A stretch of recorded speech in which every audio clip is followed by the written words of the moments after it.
The ECMS vision and mission are really important statements that guide our work every day. Our vision is an important statement of our aspiration about the type of community we aspire to, and for us that's a community where every child has every opportunity to be their best, and every family and community is enriched by that experience. In addition to our mission statement, we've done some work to really define that further about how we want to be in the next 5 years. And we've come up with a new operational mission, which is about improving the outcomes for Victorian children, families and communities by providing high quality, inclusive, early learning and care experiences, and by being an agent of change in policy, in service design and service delivery in the future. There are children that do not participate in early years services, and they're the children that we need to participate the most, because they're the children that will gain the most. So the children that aren't in our services are the ones that we need to seek out. We're very keen to deepen our support and services to vulnerable and at-risk children in our communities. We'll continue to look for opportunities to grow and extend our services to more communities as well. And importantly, we want to take what we do on a day-to-day basis and use that to influence policy and future direction in a broader sense.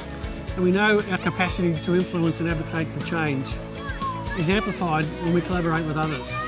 So we'll be working with our partners in the sector, with business and with government to collaborate around opportunities for change that have a positive impact on the lives of Australians in the future. So one of the conversations that we've been having with our board recently, and certainly with our sector partners, is around the notion of progressive universalism. And what I mean by that is that we look at a universal service like childcare or kindergarten, and it's a service for everyone. It doesn't mean that everyone comes. And so what we're trying to do now is look at how we can assertively outreach and find the children that aren't in those services so that they can come in. Because if we don't, the first time that we see those children will be when they start school, and they won't be ready. That's why ECMS is wedded to keeping inclusion at the heart of all the work that we do with children, and also with our staff and our families and our communities. I think if we can introduce to children the idea that it's okay to be different, and we actually really value you for who you are, and let's get to know who you are, children feel complete. They don't feel like they have to be certain things at certain times with certain people. They can be who they are. That's a very important thing for children to do before they start their formal learning.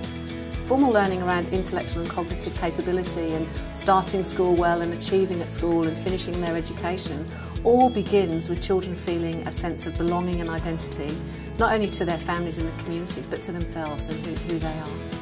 We're investing in a 2-year rollout of looking at leadership at ECMS. Some of that's about educational leadership, some of it's about personal leadership, some of it's about organisational and sector leadership, and as I said before, some of it's about looking at social change. An educational leader is critical in every early years service, and that's really because they are the ones driving the pedagogy and the educational curriculum. So with all of the other bits and pieces that are going on in the day, they are the ones flying the flag and are ensuring that the team is united and following the philosophy, and that's really important. That person needs skills and tools, and they need to inspire, they need to motivate, but they certainly need a network of people surrounding them to be able to do that to the best of their ability. When children walk into an early childhood environment, there's lots of opportunities for them to go and explore things and be curious and be, so that they can become. If you look at the National Early Years Learning Frameworks, it's about becoming, being and belonging. That's a process of becoming who you are, being who you are, and then belonging to something. So that's the foundations of educational leadership there already. But children can't do that unless you give them environments to do it. And the example I often use is like, you can be a world-class pianist. If you haven't got a piano, what are you going to do? You can't play. So we need to give children pianos. We need to give them things where they can demonstrate what they do well, and give them more and more things so they can do it.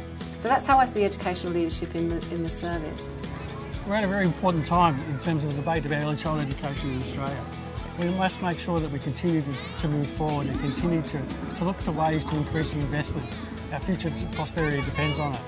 We know that these are the most important years in laying the foundations for children's lifelong learning and lifelong outcomes. We also know there's more work to do to support the most vulnerable and at-risk children in our communities. We're very keen to continue our work in that space and to deliver the best possible services we can, and to be an agent of change in supporting future generations of Victorian and Australian children.